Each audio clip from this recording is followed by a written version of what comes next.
छोटे आँख होने से एक फायदा है, गंदगी कम घुसते हैं और बहुत कभी कभार मंच में बैठे हुए लंबा जब कार्यक्रम चलते हैं हमने एक तरीका से सो भी जाते हैं तब।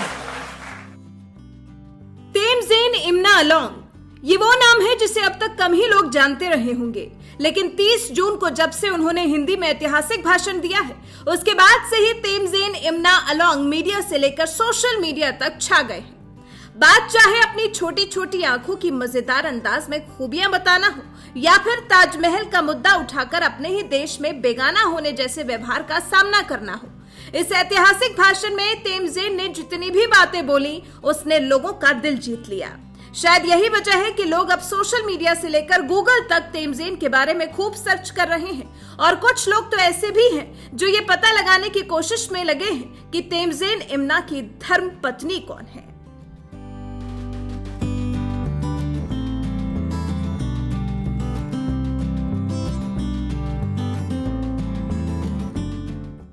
हिंदुस्तान के पूर्वोत्तर इलाके में मौजूद खूबसूरत नागालैंड में बीजेपी का झंडा उठाने वाले तेमज़ेन इम्ना अलोंग को पार्टी ने इस राज्य में पार्टी अध्यक्ष की जिम्मेदारी दी है, लेकिन इतने बड़े ओहदे पर होने के बावजूद तेमज़ेन इम्ना अलोंग शायद उतने मशहूर नहीं हो पाए जितने मशहूर वो 30 जून को राजधानी दिल्ली में दिए भाषण की वजह से हो गए, क्योंकि आमतौर पर पूर्वोत्तर के लोग हिंदी कम बोलते हैं, लेकिन तेमज़ेन ने नागालैंड के होने के बावजूद पहले तो हिंदी में जो जबरदस्त भाषण दिया और फिर अपनी आंखों की जो खूबी बताई उसने लोगों का दिल जीत लिया। लोग कहते हैं पूर्वोत्तर के लोगों की आंख छोटा है, हमारी आंख भी छोटा है मगर देखने में बहुत अच्छे तरह से देख सकता हूं।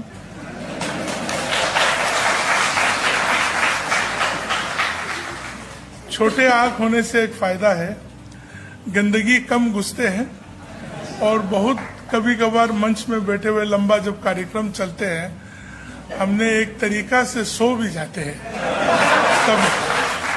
तेमज़ेन इम्ना अलोंग के इसी भाषण के बाद लोगों ने अब उनके बारे में जानना शुरू कर दिया है। कुछ लोग तो तेमज़ेन की निजी जिंदगी के बारे में जानने के लिए इतने उत्सुक हैं कि वो उनकी पत्नी को देखने के लिए भी गूगल का सहारा लेने लगे हैं और गूगल पर जाकर तेमज़ेन की पत्नी की तलाश कर रहे हैं। ये बात जब खुद तेमज़ेन इम्ना को पता चली तो वो खुद हैरान रह गए, क्योंकि 41 साल के तेमज़ेन अभी तक कुंवारे हैं। यही वजह है कि उन्होंने गूगल सर्च के एक स्क्रीनशॉट की तस्वीर पोस्ट कर मजे लेते हुए लिखा, आइला Google search excites me, I am still looking for her. यानी वो खुद अभी अपनी पत्नी की तलाश में जुटे हुए हैं। ऐसे में गूगल भला कैसे बता सकता है कि तेमज़ेन की पत्नी आखिर है कौन। यही वजह है कि लोगों को अपनी पत्नी की तलाश करते हुए देखकर तेमज़ेन इम्ना अपनी हंसी नहीं रोक पाए। इतना ही नहीं, तेमज़ेन इम्ना के इसी फनी ट्वीट पर लोगों ने जो जवाब दिया है उसे भी आपको जरूर सुनना और देखना चाहिए। ट्विटर यूजर चित्रांशु त्रिपाठी ने लिखा, डियर रिस्पेक्टेड सर, आप हैं ही इतने अच्छे।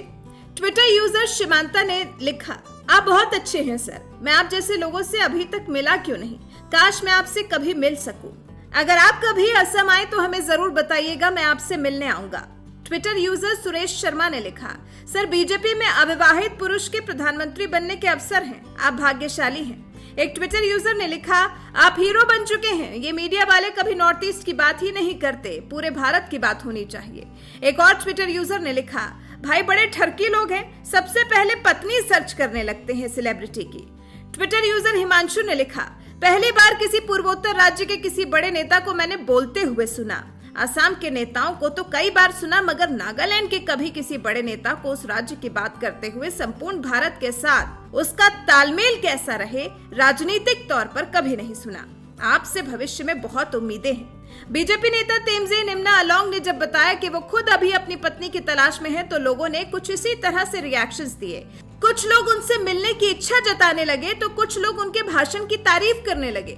बहरहाल एक बात और आपको बता दें, तेमज़ेन इम्ना अलोंग की तेजी से बढ़ती लोकप्रियता की वजह उनकी भाषा भी है। नागालैंड जैसे राज्य में जहां हिंदी कम बोली जाती है, उस राज्य से होने के बावजूद तेमज़ेन ने हिंदी में अपनी बात रखी और नागालैंड के साथ ही पूर्वोत्तर के लोगों की समस्या के बारे में भी बताया कि किस तरह से लोग उन्हें विदेशी समझ लेते हैं और लोगों ने उनके इस दर्द को अच्छी तरह से समझा भी, क्योंकि उन्होंने भारत के लोगों के साथ संवाद करने के लिए हिंदी भाषा को चुना। तेमजेन का हिंदी बोलना दक्षिण के उन लोगों को करारा जवाब भी है जो बात बात पर हिंदी के विरोध में खड़े हो जाते हैं और आरोप लगाने लगते हैं कि उन पर हिंदी थोपी जा रही है। अरे भाई, हिंदी बोलने, सीखने, पढ़ने का मतलब ये नहीं कि आप अपनी क्षेत्रीय भाषा को किनारे कर दो। आप अपनी भाषा का भी सम्मान करो और देश के लोगों से संवाद करने के लिए हिंदी भाषा को भी चुनो। लेकिन अपनी राजनीति चमकाने के लिए दक्षिण के नेता हिंदी के विरोध में खड़े हो जाते हैं। ऐसे लोगों को तेमजेन जैसे बीजेपी नेताओं से सीख लेनी चाहिए, जो नागालैंड के होने के बावजूद धारा प्रवाह हिंदी बोलते हैं। आप भी सुनिए तेमजेन का हिंदी में जबरदस्त भाषण।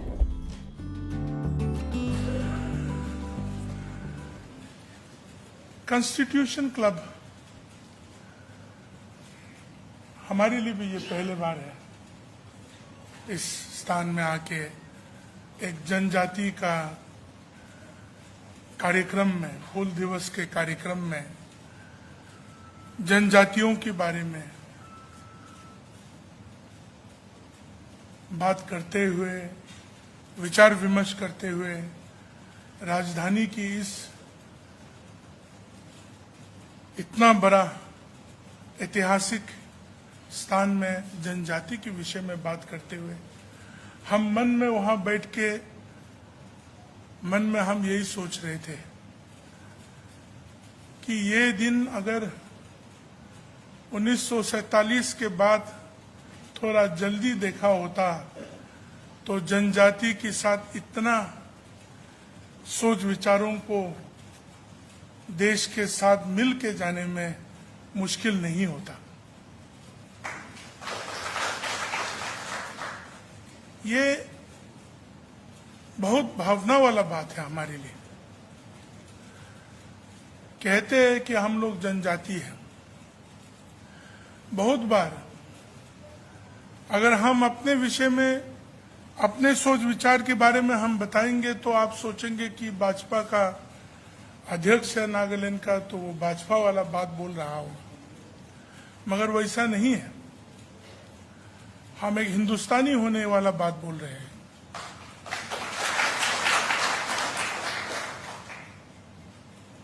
सुनील जी को मैंने कभी ये नहीं कहा, मैं हमारे वशिष्ठ बाबूलाल जी को हम कह रहे थे कि हमारे साथ ऐसा हुआ था जो उन्होंने बताया। हम 1999 में ताजमहल देखने गए थे। उस समय आम आदमी की लाइन में हमारे देशवासियों के साथ हम भी जोड़ गए। इतना लंबा लाइन में रुकने के बाद जब काउंटर पहुंचा, मुझे 2 आदमी लेके दूसरा लाइन में लेके गया। मुझे मालूम नहीं था, मगर उस समय में घुसने के लिए $20 लेते थे। तो $20 तो जिंदगी में हमको उस समय में मिला भी नहीं और देखा भी नहीं था।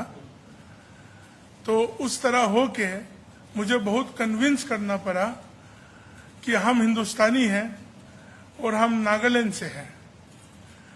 तो उस समय हम जब बोला वहां के लोगों को कि मैं नागालैंड से हूं, तो किसी ने ये भी पूछा कि कौन सा लैंड, स्विट्जरलैंड या फिनलैंड, कहाँ, कौन सा लैंड से। तो हम उस दिन को नहीं भूलते हैं और आज के इस दिन को भी कभी नहीं भूलेंगे कि आज जनजातियों के बारे में, पूर्वोत्तर के लिए हमारे देश भी एक होके हम लोगों को भी इस मंच और इस जगह को सबके सामने देने के लिए ये जो सौभाग्य हमको दिया है, वो सिर्फ हमारे लिए नहीं, हमारे पूरा पूर्वोत्तर के लोगों के लिए और जनजातियों के लिए ये गर्व की बात है।